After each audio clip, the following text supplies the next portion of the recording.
What's up? Welcome to What's up? 100 Proof Whitetails. Here Probably- we are. It's probably trademarked. What's up? I don't know. I'll probably get canceled. Yeah. Bud Light's gonna sue us now. Bud Light. That's what the commercial was, right? Or Budweiser, maybe. The What's up? I think it was Budweiser. Budweiser. So 100 Proof Whitetail's gonna check, make sure everything's going in line on the pages, making sure everything's free and open to the public. So we did tease that we have a first for 100 Proof Whitetails, which we'll get to later. We'll keep you guys hanging a little bit longer on that. It's pretty cool. It was pretty cool. It is pretty fucking cool. Kind of really stoked about it, even more so than I was already. So Take a guess.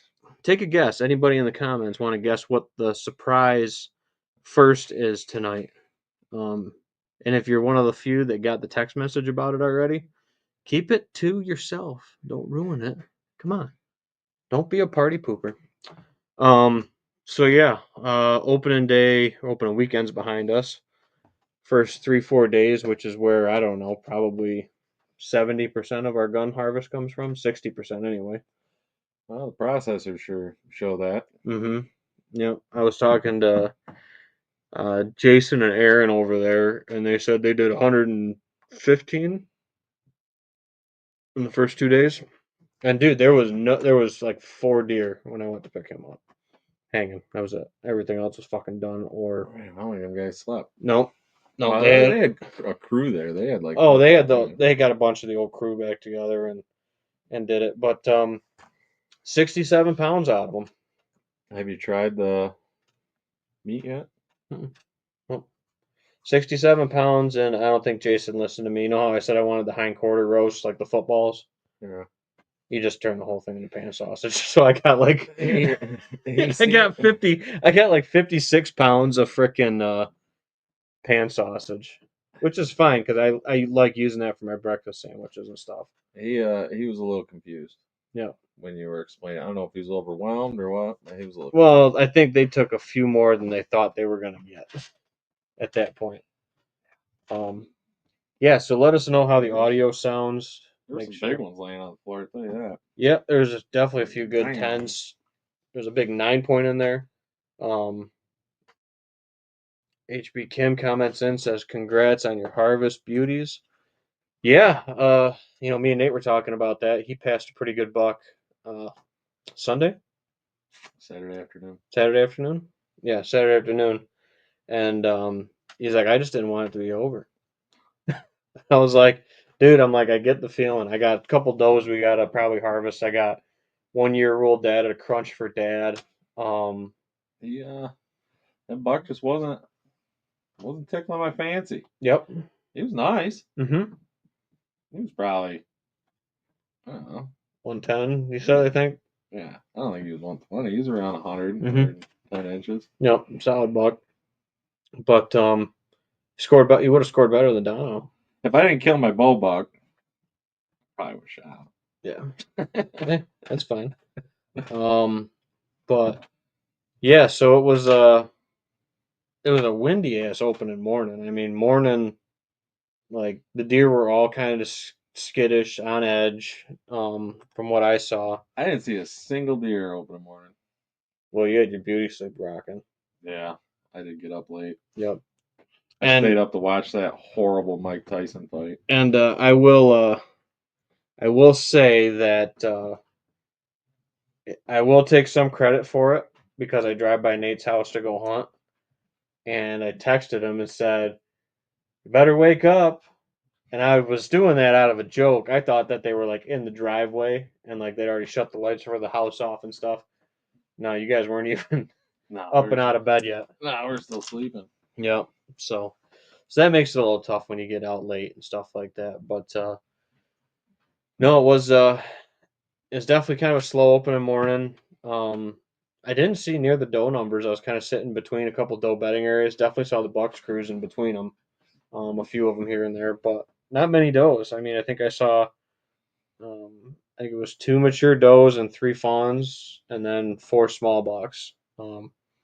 which for that stand, it was the first time I hunted it this year, so it was a freshie, no pressure. And really nothing but the bucks offered me shots. The does were just kind of feeding out in the fields, just feeding across, kind of deal. Um, didn't really have a lot of opportunity until the afternoon set. I would say I think the afternoon was better. Yeah, no, I think the afternoon the wind stopped, like went right down to about nothing. Perfect conditions. Um, I tried because we had dinner scheduled for my grandfather's 80th birthday, which was Sunday. So happy birthday to my grandfather! Give him a shout out, 80. Um, this past Sunday. So Saturday we were going to go out to dinner at 6 o'clock. Figure give me enough time to get out of the woods, everything like that. And so I told Dad, I said, dude, I said we got a three hit on the 1 year rule. In and around this field in the next 24 hours. I said, you should go there. No, no, no, no. And I'm like, well, do I go up to the top of the ridge? Do I do that? And he just looks at me and he goes, why don't you just go sit it? And I'm like, you sure? Sure that's like, you sure that's cool? Yeah, yeah, go sit it.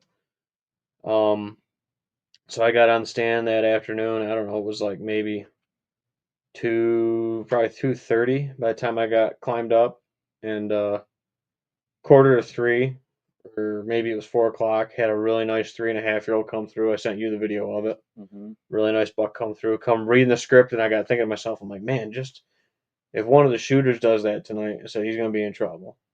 And I'm sitting there, and about maybe 45 minutes later, three, 4:45, I think, or whatever. What about at that point? Or not even 3:45. Sorry. I don't even think you said shooters. I'm pretty sure you said it now. I just need Dono to do that. It probably could have been. I don't know. I have to go back in my text because I did text you. But anyway, so I'm sitting there and I have a couple does come out. I'm sitting kind of over the edge of a corn plot mixed with 100 proof, and I see a couple does come out. Two big does, one really big, and they start kind of coming down the turnips. So I got the window open, and I'm like, all right, if that big doe comes down through here, she's gonna be right in the pistol alley. I'm gonna be within 50 yards, ready to rock, and so I'm like, all right. I said she comes coming down through here, and as she's coming, she kind of stops just short of where she would be set up broadside to me, and I'm like, oh shoot. And then they both kind of mill into the corn. They start hanging out in the corn, and so I'm kind of watching them and stuff like that. I can barely see their bodies in the corn and stuff. And then as I'm sitting there, um, I start hearing some crunching, and I'm like, that's not a squirrel eating corn. That's a deer eating corn. And I'm like, that's close. I said those deer were probably 60, 70 yards. I said this is close. And I kind of sit forward just a little bit, and I go, shit. And I'm like, I think that's Dono. And he's like right there at like probably 35 yards maybe, sitting right on the edge of the standing cornfield, chewing on one of the ears of corn right on the edge. And I'm like, you gotta be kidding me. I'm like, there he is. Just basically doing, just probably about 10 yards closer than that buck had come through, about 45 minutes before that. And so I go, oh, I said I saw his good side because that was facing toward me as he was coming from the south, and I'm like, I said, I think that's Dono. Looks like Dono.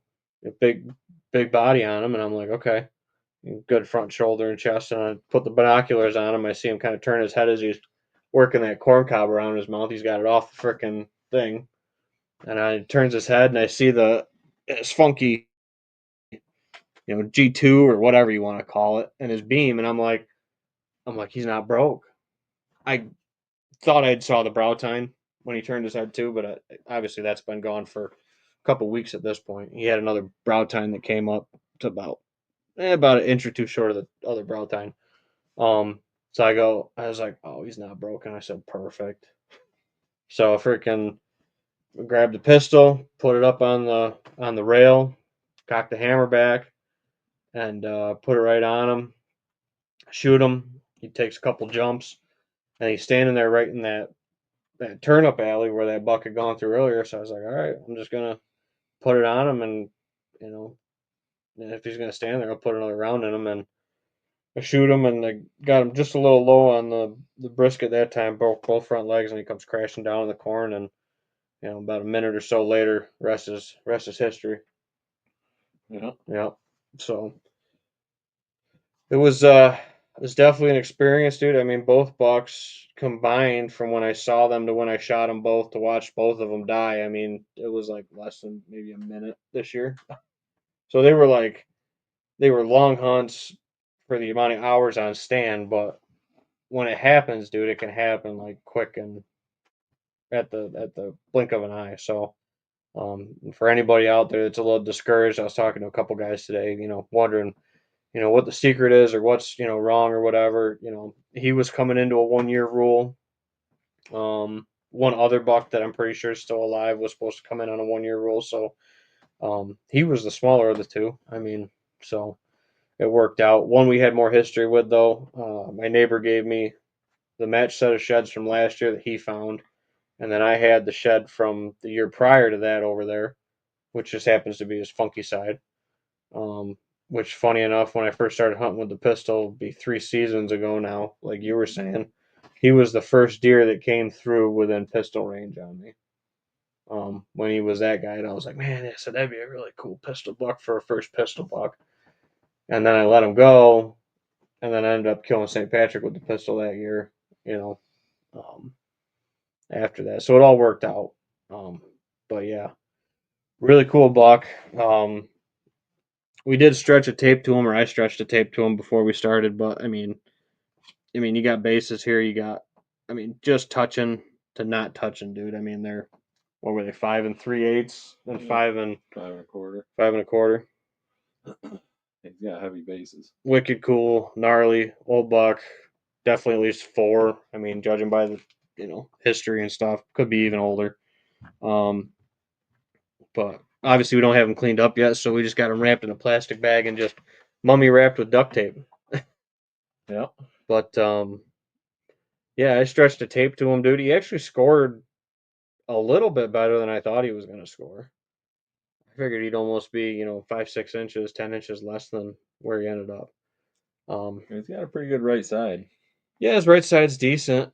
Still gets hurt on the beams. I mean, his beam over here is like 15. This one's like not even, just a little over 13, I think. And obviously he's missing that split brow, which would have given him another few points, which would have made him probably big enough for Northeast Big Buck, but he doesn't make it. Dang. Yeah. So me and Nate were joking. We're like, yeah. So couple things, I guess, with him. He had a puncture wound in his neck, right below his jawline. That the taxidermist, because I donated the cape. Um, he wasn't pretty enough. My wife said to put on the wall. So we're gonna shoulder or we're gonna not shoulder mount him. You got me thinking I'm gonna do it now, Nate. Semi sneak, right? Left turn. Anyway, so we're gonna Euro mount him up, and I think a Euro mount's more fitting with the way the story's going with this. So donated the cape to my taxidermist Mike Perez Wildlife Artistry, and he obviously took the cape off of him. Got that for somebody that might need a donor cape, and he found he had a puncture wound just below his jawline, like right there, and it was all kind of healed over, scabbed over, but he had a fight wound right there in the bottom of his cheek, jaw, or whatever you want to call it. And funky side was probably thrown by his broken back foot, which I have a couple videos that we can pull up. Now that we know what we're looking for, you can obviously see it in the video. But he had a busted back right foot, which would be opposite of his rack, which is typically how antler deformities show, is opposites to that side in the back and then the same side in the front for injuries. Um, so his back right foot was screwed up. One toe kind of curled up like an elf shoe, and the other one kind of curled back like a raptor claw, and it was about, I don't know, twice the size or so of a normal ankle. So that's why, if anybody's wondering why he threw the funky side, that's why he's got the funky side. Dave Todd says, "Congrats, guys! Great season so far." Yeah, hopefully get Nate on one. We were out hunting together the other night, trying to get something done on film. So we'll see if we can get something. Nick Wyckoff says, "Heck yeah, man! Congrats." Yeah, I'm pumped. Definitely thankful. I don't know. It's probably the, let me think, probably the one, two, three, fourth time maybe that I've punched both tagged both times. Yeah. Something like that, third or fourth. So very thankful.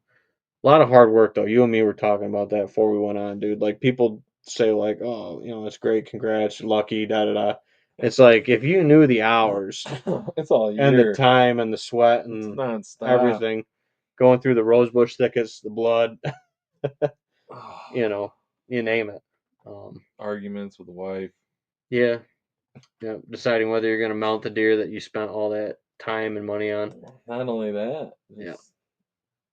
deer season never ends. Yep. It's nice and convenient that on the way to my spots I can drop mine at my mom's, for the most part. Which I'm pretty fortunate in that aspect too. Yep. I mean, my mother-in-law and my parents would Yep. take on whenever. Hannah says mount bad influence. Yep. Nope.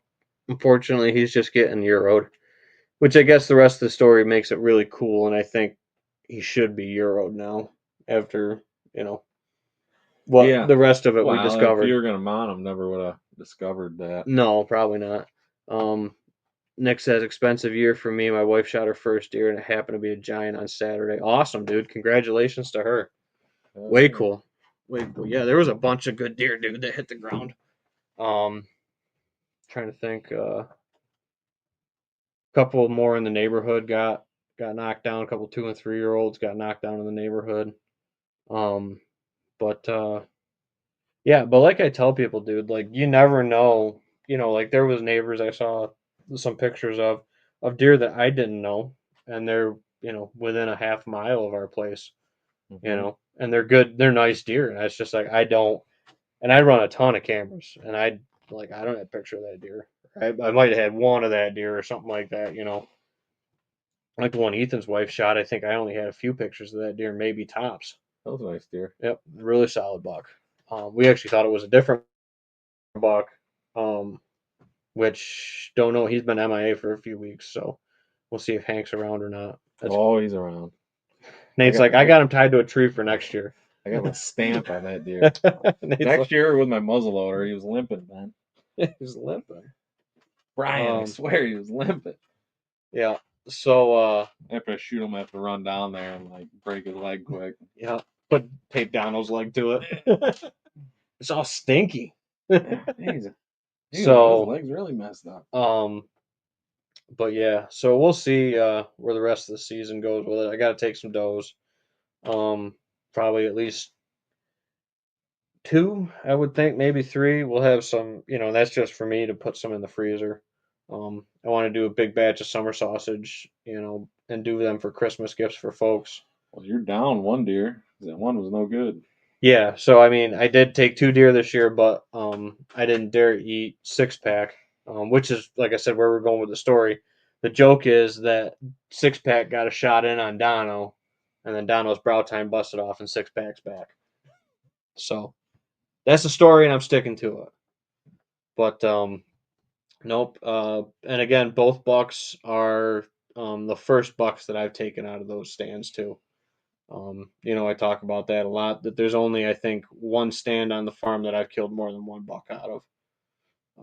Other than that, the rest of them have all been different stands. So it's more boils down to the right spots as the habitat changes, the way kind of the design changes. Some of the stands change. Like the one that we set that I killed 6-pack out of this year. You and me just the way that that's all changed and that ridge just kind of changed. We got looking at it. We're like, why the hell don't I have a stand here? Yeah. Like it was the access is better. It wouldn't have, that stand was. It was just kind of. Well, there's another stand now in that spot that hunts that spot so much better. The one that's in all the bittersweet. Yeah. That hunts that corner. I mean, that's you hunt the corner and you hunt the other side of the ridge basically with those 2 stands. Right. Rather than kind of having two that kind of cut it and you flip a coin where the deer are going to come and hope they don't come on the downwind side coming in down the ridge. Happens. It does. But it's nice now that it's one way or the other. You sit one side of the ridge with an east wind, the other side of the ridge with a west wind. So, Yeah. and it was a good west wind spot for. I was going after Dono. I mean, and I had an encounter with Dono out of that very stand, and actually had an encounter with Dono only about 70 yards from the stand that I killed him out of during bow season. Yeah, it was early. Yep, that was early, and so yeah, the neighbor dude, my one neighbor, he said 4 times he saw him on the hoof during bow season. Just couldn't make it happen on him.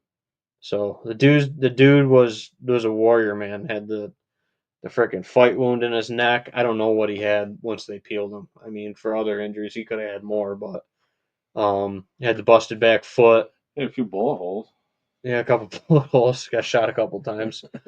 But yeah, and so like I said, I think it all kind of worked out for a reason that he wasn't quote pretty enough for me to mount because as I'm sitting down here, Nate went and dropped his rack off to Mike to get done up this year and picked up picked up Dono for me, and I was like, if you're up there, perfect, grab him for me.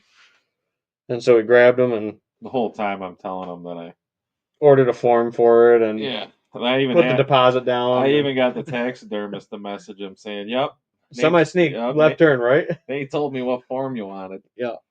So Nate gave them to me, and Mike put them in a nice plastic bag for me. Pulled the incisors, cut the front section of incisors out, which I'm bummed that I didn't get the bottom jaw because I wanted to at least get a rough idea of what he might be for age. Because in the picture Mike sent, it was pretty cupped. I thought I'd more cupped than I thought he would kind of be. So he could have had issues with his teeth too. He didn't brush, but so Nate brings him down or puts him in the back of my truck, and I grab him, and I was like, he's got a plastic bag on him, so I'm like, oh, okay. So instead of having that plastic bag be all bulky, I was like, I'll tape it up like I did with, I think I did that with double wide Dad's when Dad shot double wide or something. We taped it up or whatever.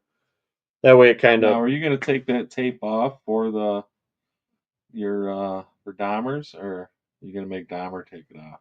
Yeah, I'll make him do the extra work since Mike didn't give him a jaw. I cut it all out nice on the back of the skull and everything. He doesn't even have to skin it. Yeah, it doesn't have to skin it. Just bury it like that, Jesse. See what it does. But He no. would look. Well, the He one would look even more gnarly with that yellow tint to him. I think so. I'm kind of thinking about that. The only thing that I definitely don't want to happen is what I'm gonna say now. That's really cool about this buck. Um, just want to hit these couple comments quick. Bo Hunt says, "Congrats, Bo. Your hats got dropped in the mail today. Me and Nora went and ran some errands this afternoon and dropped your hats in the thing and addressed them to Miss Tiffany Lukoski like you requested." Um, yeah, cool buck. Definitely a cool buck. And the thing that makes the buck, what's that? Bo. Well, he said he's like, I was like, Tiffany Lukoski, question mark. He's like, yeah, you probably don't know who she is. She doesn't like crossbow hunters. Yeah, So he wouldn't know. Bo's got to get his dick. I don't know who Tiffany He Lukoski wouldn't is. know who. Yeah, That crossbow hunter doesn't know. So, he so anyway, so back to the wrapping them up in duct tape part of the story with him, and what makes this deer even cooler is this is probably the second one I've seen, third one that I've known that somebody's got, and that's got upper canines.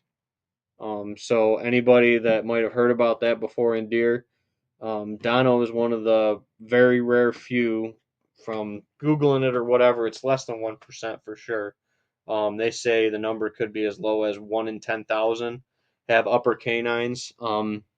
His are probably, once the gum line comes off, his might be, I don't know, like a quarter inch, not even. Yeah. They'll probably be a quarter inch ones. Quarter inch. Yeah, between eighth and a quarter, something like that.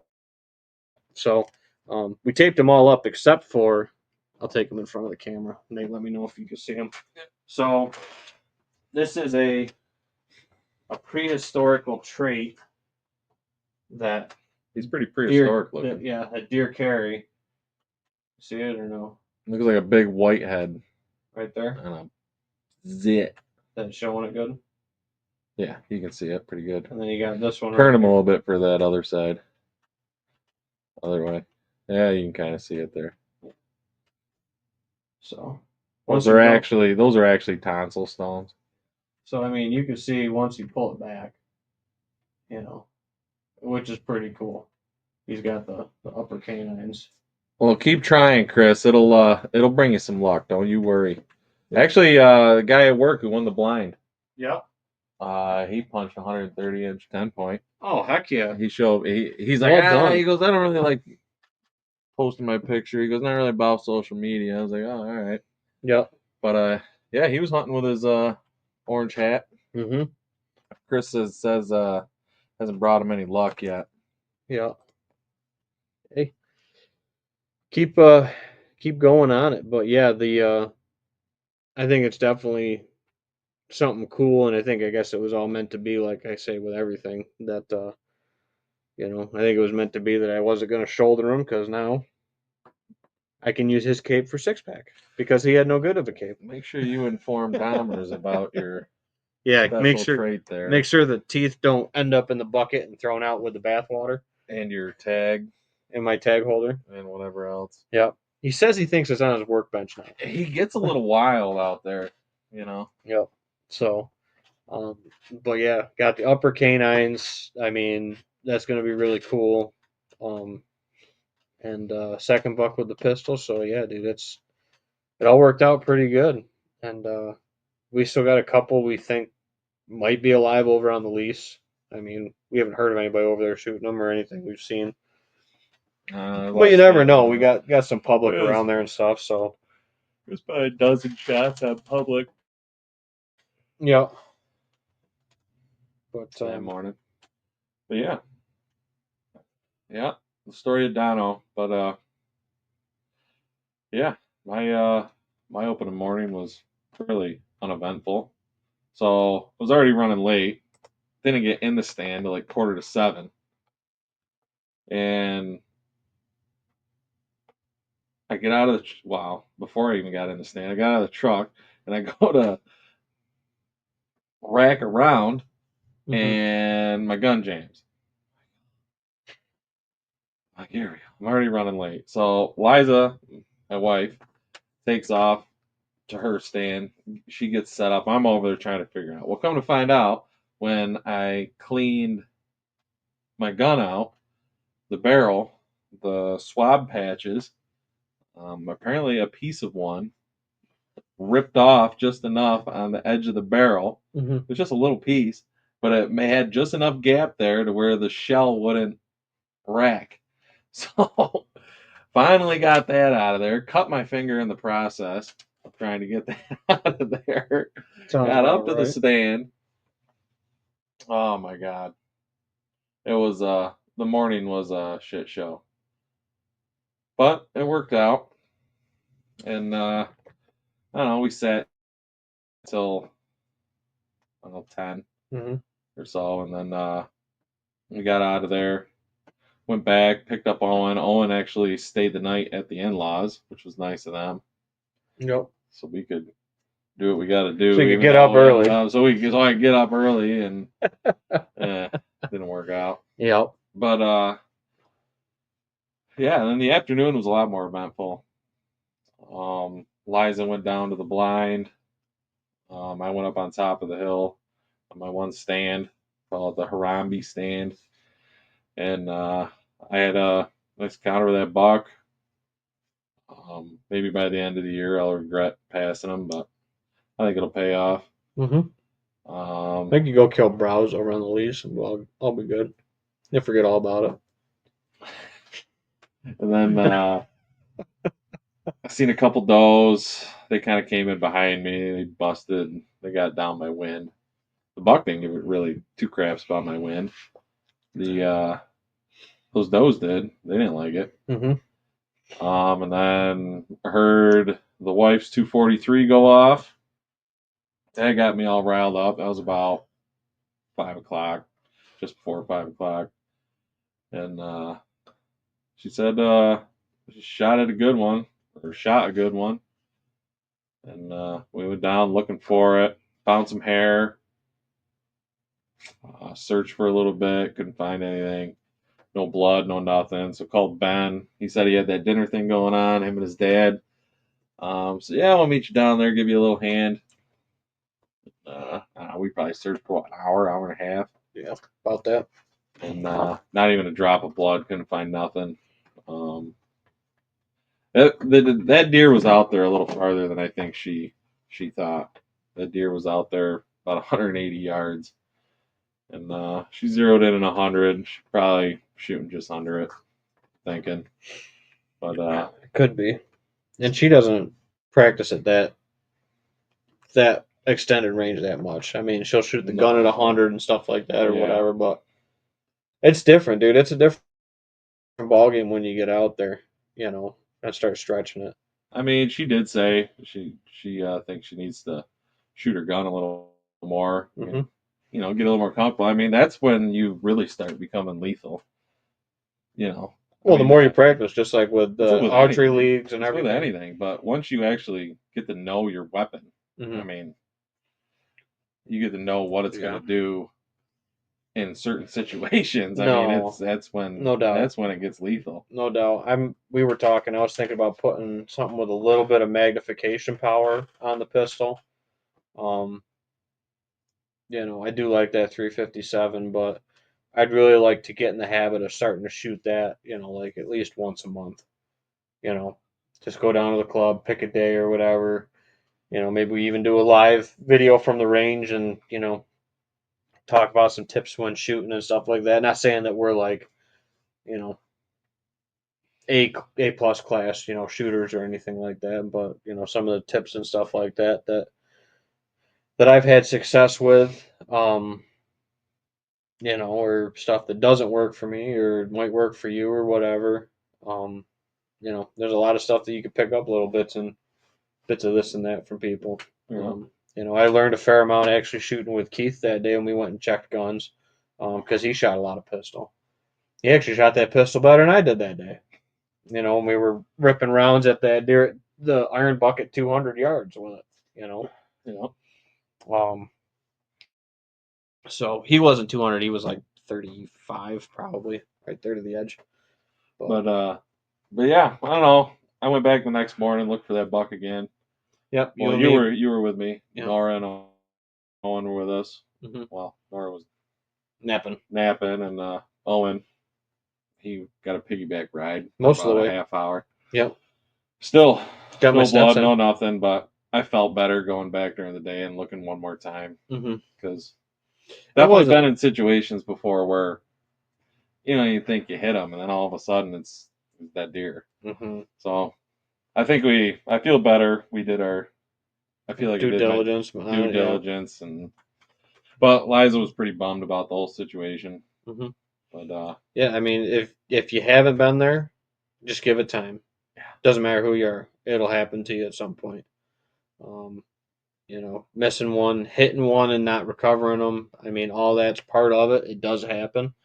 My tip and advice is the amount of, especially archery wise, the amount of deer that I hit and didn't recover or didn't recover immediately went down drastically when I started shooting leagues and stuff like that. Shooting my bow more, or having like a set schedule like that you were shooting your bow more because of the league that you had to go shoot for your score to qualify for the end of the year and stuff like that. It puts it on part of that schedule, and I think that's, like I said, huge, especially with the pistol. The rifle and stuff, I've been shooting for probably going on 25 years of my life, if not more. I've been shooting something, whether it was a BB gun or whatever. Shooting a long gun's a lot different than shooting like a handgun versus shooting like shooting a vertical bow versus a crossbow and stuff like that. I mean, there's some stuff that shoots. Yep, I did, because I know Bo's tuning in.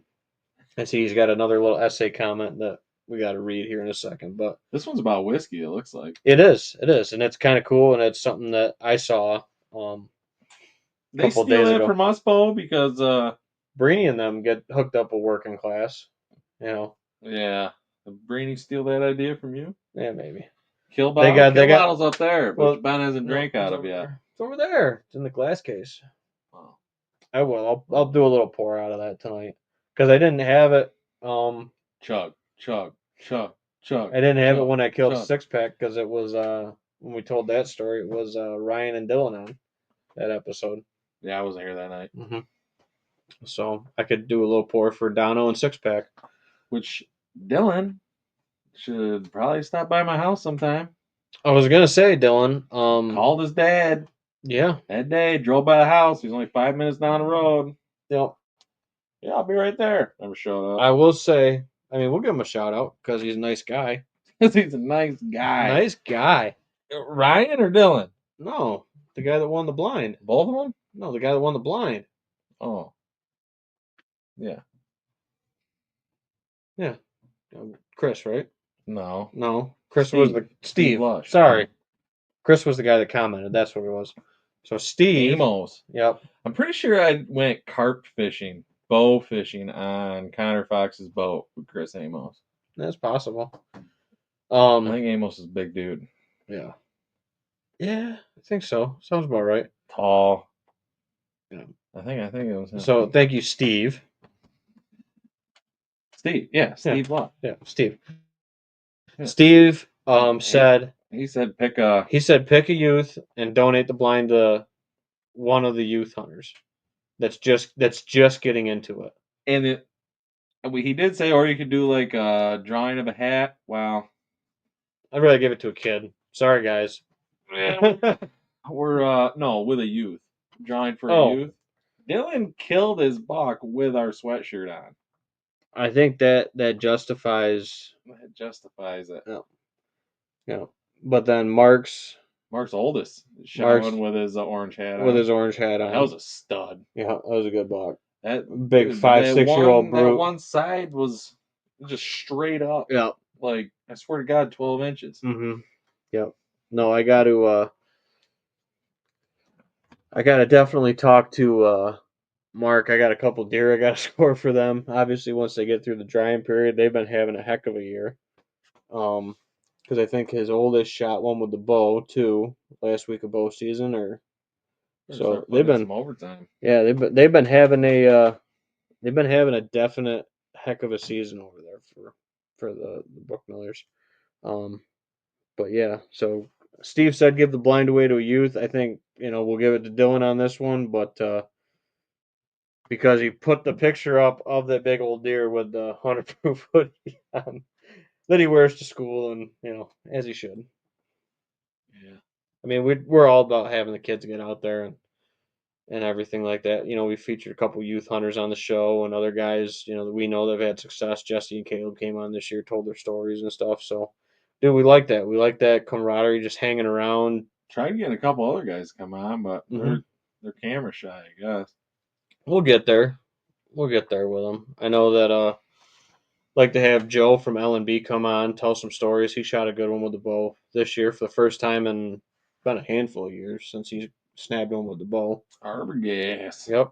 Joe Arbogast over at Lions National. He shot a lot of big bucks. He shot a lot of big bucks. Back before there was a lot of guys killing big bucks. Mm-hmm. So give Joe a shout out. Get him on the show. And then we got to still get Taylor and Ethan on, talk about their public land. Ethan shot a nice buck that DECH'd out at 4.5 out on public. Way back in the cattails. Canoed in for him. Canoed him out. Took a little swim after he got him tied into the boat, he said. But he did. Yeah, so. But Bo commented in that working class bow hunter, like we teased, came out with a kill bottle, which is it's a collab with a distillery, which maybe we'll do something with Smoking Tails. We've talked about that before, about having a release similar to that. We do that. Yeah. Well, we have a big buck bottle. Yeah, we got a kill bottle. We don't have just a name brand kill bottle. Yeah, we don't have just a doe. Like you just whack a doe, it's a sipper. Yeah, no, it's a buck bottle. Yeah, we got a buck bottle. Yeah, buck bottle. Yeah, so we got that over there. That's that wild turkey that's signed by Jimmy Russell. And then whenever it's gone, it'll probably be I'll probably be turning it into an infinity bottle, and I'll just put, like little bits, like the last swig out of every turkey. I'll just start pouring into it or whatever. I don't know. Who knows? But yeah, it's Kill Bottle Whiskey is what it's called. We gonna It's bring that maple whiskey to the the love walk there. the slip and stroll. Yeah, Yeah, I got to make another batch of that. Slip and stroll. The sip and stroll. I got to make another batch. I'm keep running a batch. I got a batch of syrup in right now. I got like 750 mils, I think, or so of the maple whiskey. Um, I can only run small batches. I got a small bottle, but I think there's a definite market there, dude. People love it. Yeah. So, but yeah, the Kill Bottle Whiskey is what it's called. If anybody wants to check that out, it looks like Matt. we got a Matt, surprise guest. or thanks. Well, I Thanks don't for know. I don't coming. know. Is that good for you or not, there, Matt? I guess if you're drinking again, good for you. If you're not, then good for you. I don't know. Matt's off the wagon, boys. Oh, yeah, that's okay. No worries, Matt.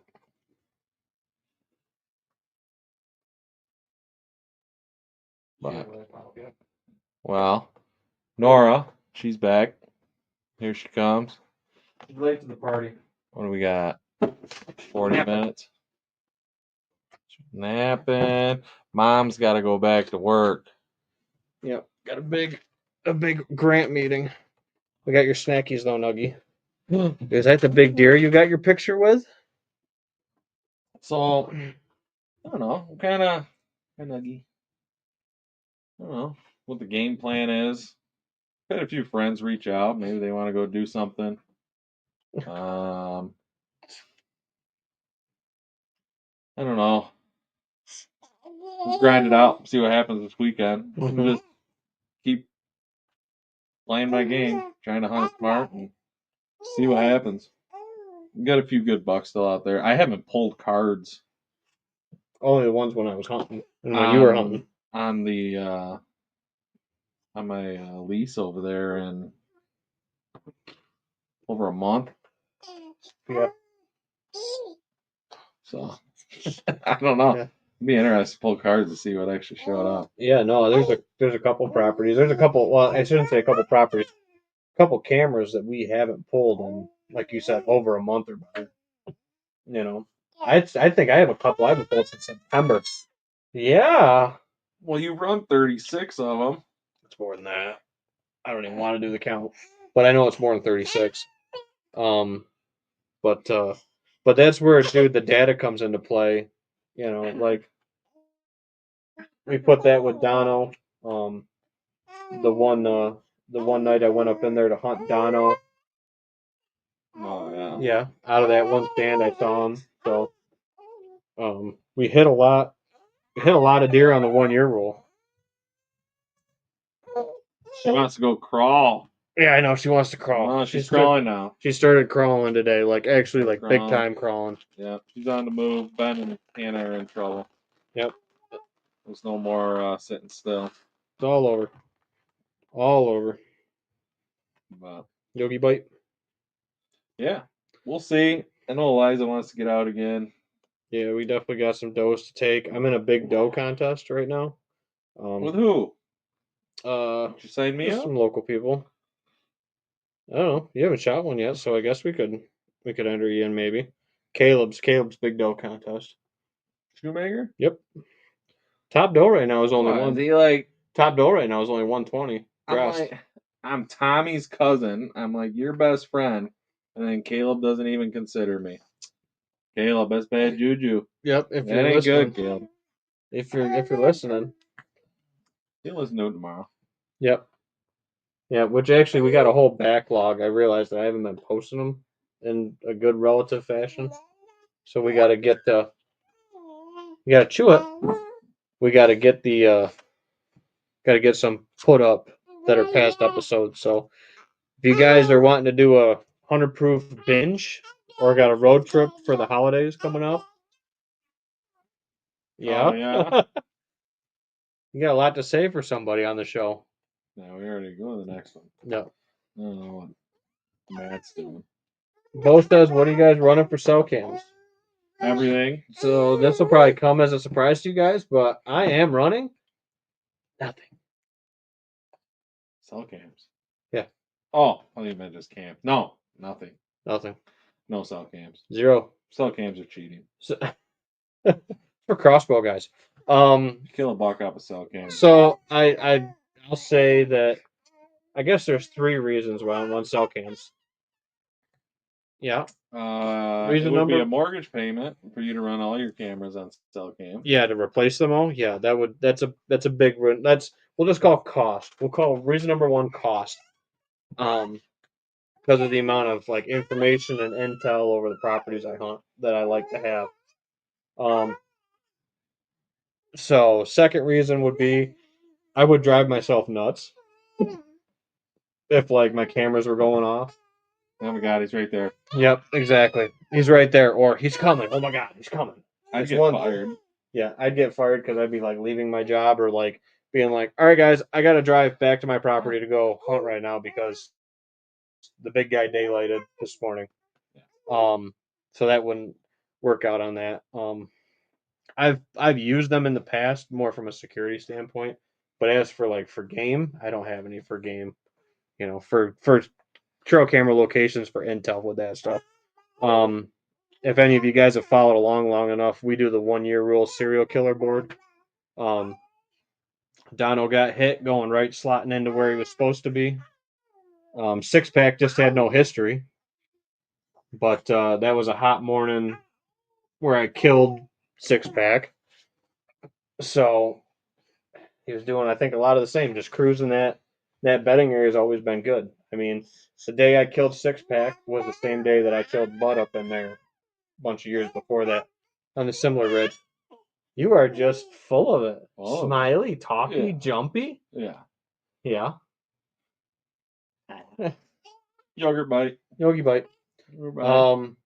But I guess for regular cameras, Anything you can get your hands on. yeah, I sold a bunch of them this year. You're a Covert Exodus guy, aren't you? Yeah, the coverts are kind of my favorites. Slash, Gamekeepers released some. They're covert cameras, but they branded them Gamekeepers. Those have been my favorites. Really? For the cost-effective options, you can get those at Gander Mountain right now. I think for $65 if they still got them. So go get them. They're the Gamekeeper Census, I think they are. Those are probably my favorite budget camera that I've run. Budget. Budget. You say budget already? Budget. You've been hanging out with your mom a lot. Yep. And then oh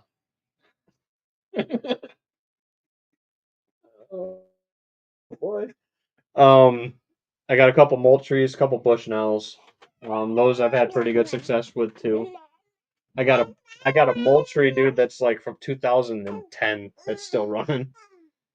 I tell you what, them Moultries, I like Moultries. Yeah. I got some old coverts. If I was gonna pick the cell cams, I think I would go Moultrie Mobile. Moultrie Mobile. I've heard good things about those, and I've heard good things about Tacticams. I've heard what system I really like is that Cuddy Link. That'd be sweet. You just have the one home camera. You go pull a card. You just set it up at like the entrance to your property, and then the 10 other satellite cameras, when they take a picture, they just send it to that home camera. So all you gotta do is pull in, and that home camera is still a camera, so it's taking pictures. Put like a 64 gig card in it. Yeah, just pop that thing out, pop a new one in, head home. You can easily do it within like 10 minutes on your way home. Yep. And I don't know if there's a data plan for that for the. No, it's all. I think it's all linked in. You don't have to pay monthly for it. Yep.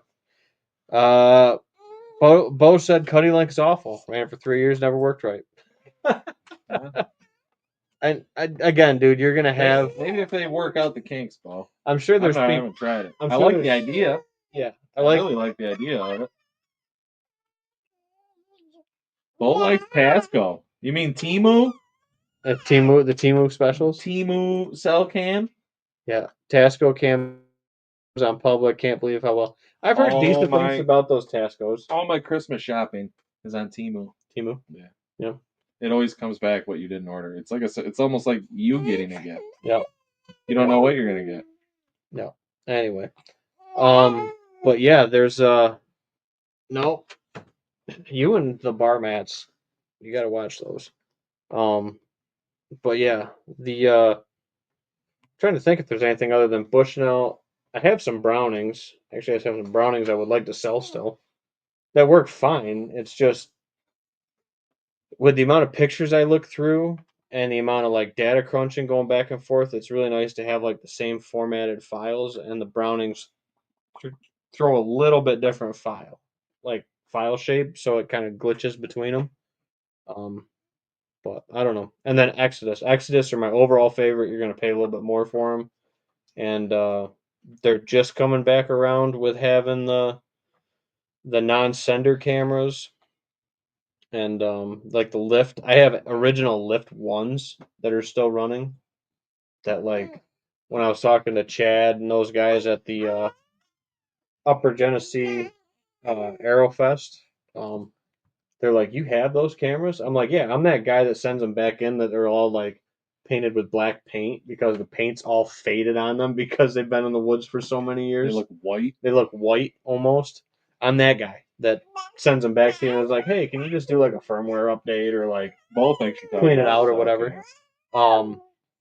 Yeah, but no, the Exodus cameras is the non-senders. I've never ran the Exodus cells, so Shit, I'm running Wild Game. I'm running Moultrie. I'm running you got some coverts. Coverts, Cuddy Back. I got them all.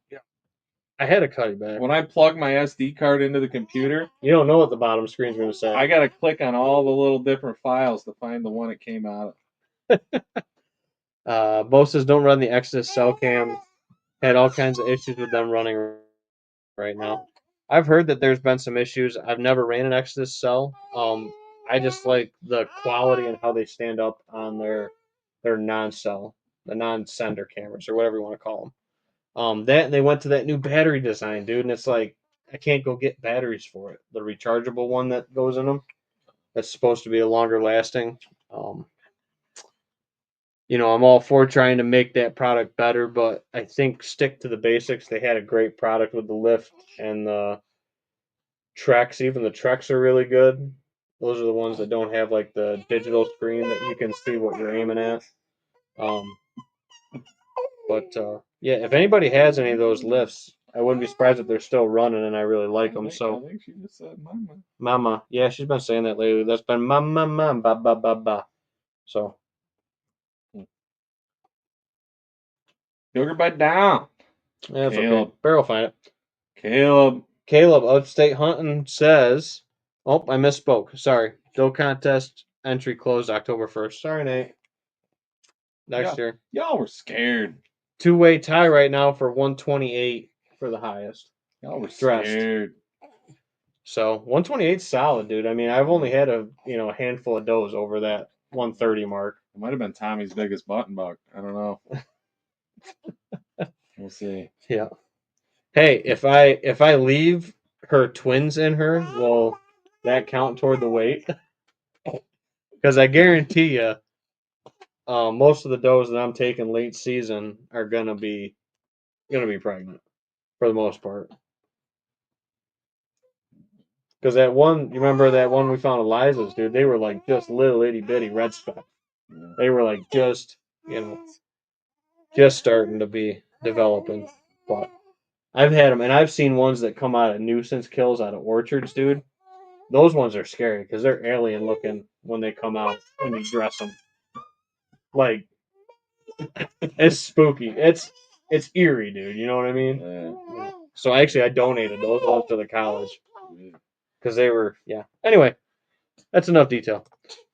Bo says, "What are some habitat improvements you're thinking about when you're sitting in your stands right now?" I did my property today, and that's all I was thinking about and what I need to do. So I have a huge project that I've been talking about for multiple years along our east border, but now even more so. Oh my goodness! Probably didn't take a nap with mom up there, did you? Um, um, I got a big project that I would like to do. We got to trim back laneways to get the county planter into a couple of our food plots. There's another project we got this year. And I honestly wouldn't mind maybe having a my buddy come out because I'll be doing some consulting, designing his piece. Uh, come out and do a timber cruise and give us a rough idea for a light timber harvest for you know like a select cut management cut. Um, and with that, there'll be a couple new trails and a couple things that'll be developed because of that. Yeah, get that undergrowth going. Yep, in a few spots. Thicken it up, Bo. In a few spots. Just thicken it up. Have Yep. food and thicken it up. Yeah, and then I got to build a big habitat wall where I can build a big bedding that overlooks my neighbors so they can watch them literally come in. I'm putting a telephone pole in and I'm putting a stand on it because there's a spot that I want to be that I can definitely hunt a west wind out of, but there's no trees there. Yep. I'm digging a hole and I'm putting a telephone pole in there and I'm mounting a tree stand to it. Where are we talking? Turkey spot. Oh yeah. I'm digging a hole and I'm plopping a telephone right in there. I think we just get a mini X up in there and we like dig a pit and then we build a blind like an underground bunker. Yeah, we're going build a bunker. We're going trench style. On build these, a dude. Bunker. Trench warfare. Going to the trench. Going to the trench. Going to the trench. So I've heard, dude, on a podcast. I think it was the Don Higgins one, where he had a client that literally dug a tunnel to his tree stand. So That's he could get in undetected completely. That's all this scent control crap, throw it out, dig tunnels. The guy had like a breather port coming out of the top of it. It was completely underground, mound style. Like I like it. I was like, I like it. That's involved in badass, but that's a lot of work. Super effective. I think. I bet you it is super effective. Oh my goodness. But well, and then the other thing I was thinking, I was actually going to run this by you, and I haven't really picked your brain on this idea. I like it. Let's open it up. And you know how I'm just going to grab my thing. You know how the property lays out, and that. So the boulevard. Yeah. I'm all about the boulevard. So the boulevard. Boulevard's where the Liza's buck came from. Yes. Now the bedding area that all the deer want to, that they take the boulevard into, that bedding area. I was actually thinking about going in there and clearing out like a path right down the center of that sucker, just so the deer, when they're bedding and making these mounds in there, when they get up from their bed, they want to hit that easy trail and walk straight out to the boulevard downwind of me, 20 yards. 110%. When we were looking for Liza's buck in there, dude, I think attaching that toward where your buck died a couple years ago. That's what I'm saying, yeah. Down in there. Where her buck came out. Yep. Where that doe died, and then where my buck died. And you know what? I know a guy with a tractor that could make that a really nice... Look at that pop. It's not bad for a 10-year-old bottle. It's got to be getting so close to do you pour your own kill bottle, or... Yeah. Do I pour it for you because you kill? You pour it. So you get a double. Bottle. Sure. Well, easy double. Double.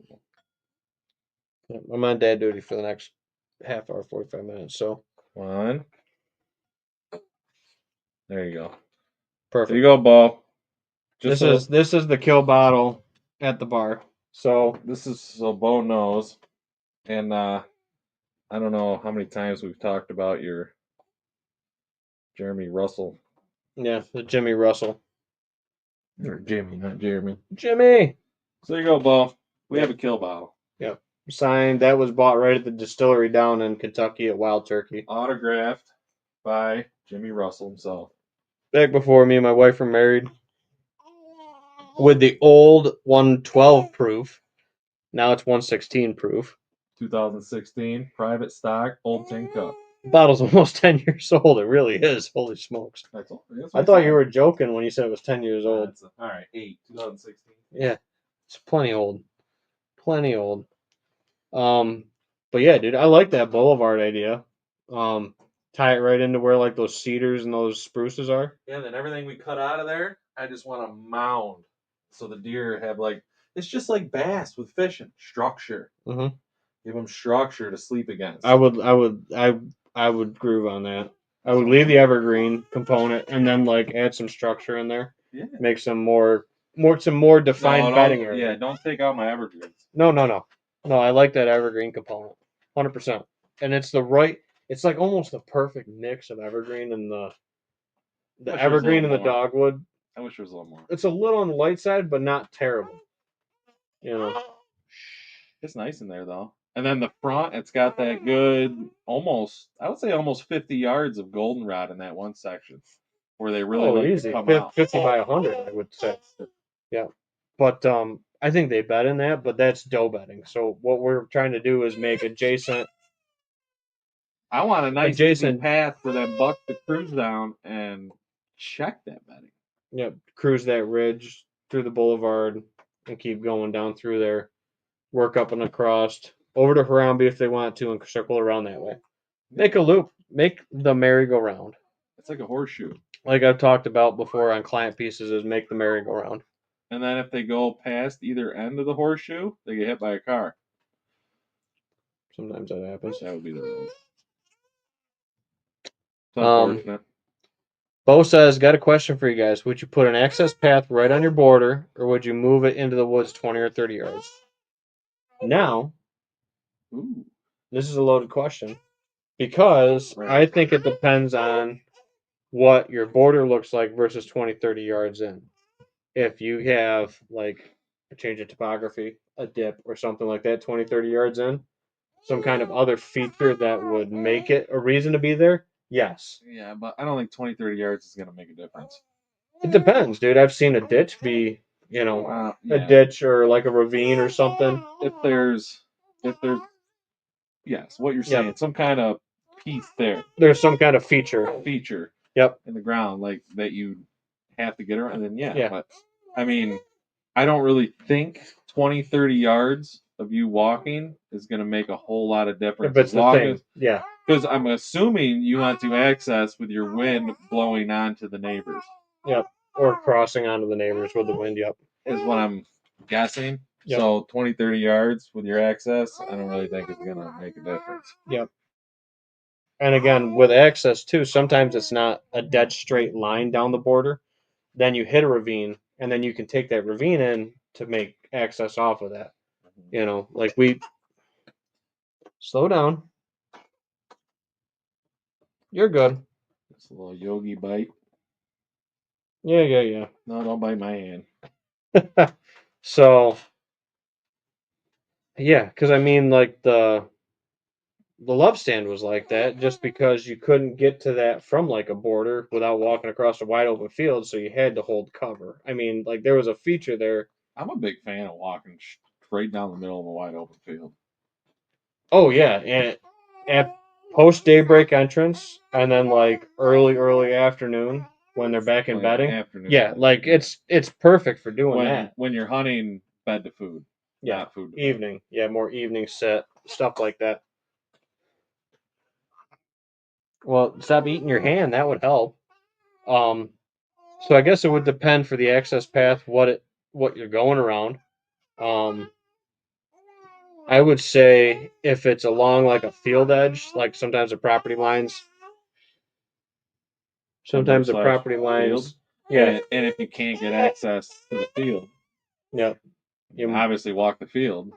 Yep, if that's part of your access, it all depends, dude. Just get permission. Yep, or permission. Hey, I just walk this wood line. Yep. Most of the time they'll let you. Yep. Unless he's a crossbow hunter, Bo, and you pissed him off. Yep, that's possible. Then he might not let you walk that. That's entirely possible. You're probably stuck with the 20-yard in thing. Yep. I don't know. So yeah, I mean, that 20-yard thing is tough because there's properties where like our east side of the road, because of the way that it is, you gotta go right up the middle and cut it into two pieces. to even get down into it. So there's other factors. There's other factors that always pan out into it, like, you know, the way that the property lays out with the shape and the design and all that stuff, before you start saying go right down the border. It's easy to say that in a perfect square property world with a bunch of access, but that's not always the Yeah. case. So Well, then if you do have problems with that neighbor, you're also slightly risking the chance of them being Mhm. if you're walking the border. And there's Me, I try and avoid human interaction for the most part. yeah. Yeah. So And then the other thing that I will say with that I would have just walked 20 is minutes in. there's other spots of properties where I've told clients this might be one of your best places that you have deer on the property. You will do more harm than good trying to get back in here to hunt it versus not hunting it and letting it be like unpressured part of the property and hunt the deer when they come out of it rather than getting back in there to hunt it. It just all depends, dude. I mean, Well, that's not a good answer, but it here's depends. another question because there's a lot of variables we can throw into this. Is this a property? Is this your property? A Is it property that you public? can Yeah, manipulate, or are you speaking on a permission piece where it's public. Yeah, public? It just kind of is what it is. yep, yeah. Because that also plays a factor. If it's your property, start building it to how you want it, to where you make it bulletproof Yep, to get to wherever you got to be. yep. But if it's public or whatever, or a permission piece you can't do a whole lot with, then Yeah, and you kind of gotta. I honestly tell that to folks. Yeah, I tell that to folks a lot. Is there's some parts of your property that just aren't huntable with the topography, the way the wind is, etc. It's just tough to lay it out. Um, Both said it's along my neighbor's open hardwoods, fairly flat, and then my side thickens up pretty good. I would stay as close to that at hard edge of open hardwoods as you can. There's no reason to get into the thick edge of it. Yeah. You're just gonna be, And then he says it's his own property. And I would almost put like a defined logging road on the edge of that.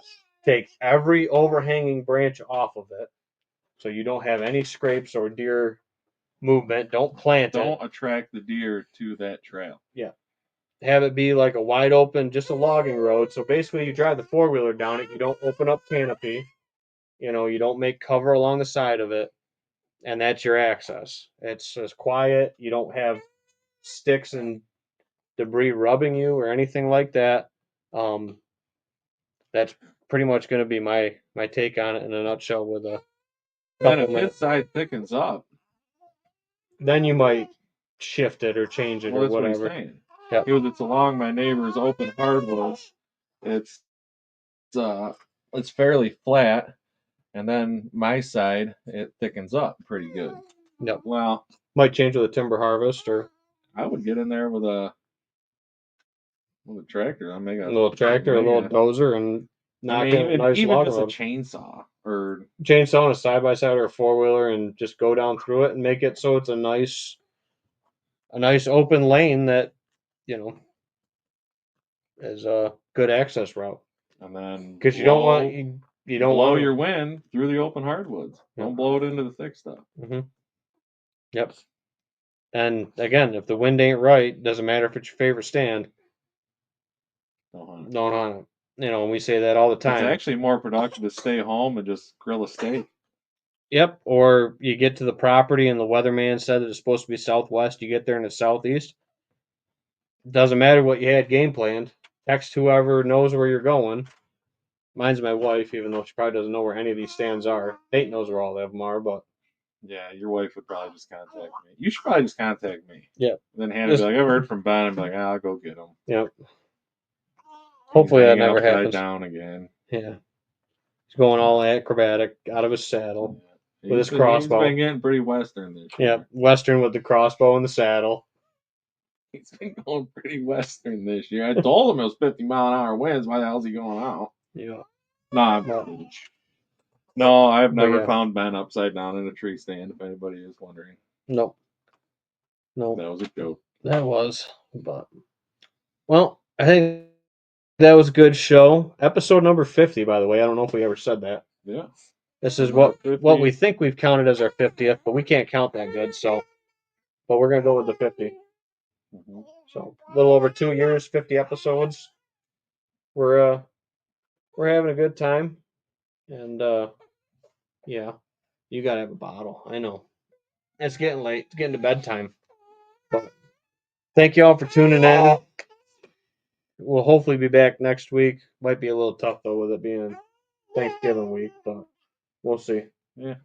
We'll try to squeak one in. Yep, and we might squeak one in if Nate kills or something like that crazy happens. So stay tuned for more from 100 Proof Whitetails. Thank you all for your support. We are sold out on our hats, but we got probably t-shirts and hoodies coming at some point in the near future. And keep tuning in, guys. We're gonna drop some more tips and all that kind of stuff as we keep going through the year. We got a nice little sizzler reel we're working up, so no kill shots right off on camera, but Kill we're getting shots there. on camera. But we got some content. I think we're gonna throw something together. Yep. Even if it's just like a, I don't know, we're gonna throw something together. Even if it's our little intro sizzler reel kind of thing, I think is what. It's a start. Mm-hmm. All right, so And congratulations to everybody that's punched their tag or multiple tags or however it's been, and good luck the rest of the season. Yeah, you said it right there, Bo. Good luck remainder of the season. Still a lot left. Make sure your shots are true and your blood trails be short. My mom says good night, Nora. Sweet dreams only. Yep. Yeah, Grammy's saying good night. I think she's trying to say good night, Grandma. Yep. Yeah. All right, guys. Thank you all for putting up with us for 50 episodes. Here's to the next 50. Cheers. Here's the DONO. Thank you, guys. Take care. I think I just knocked the tooth out. Oh.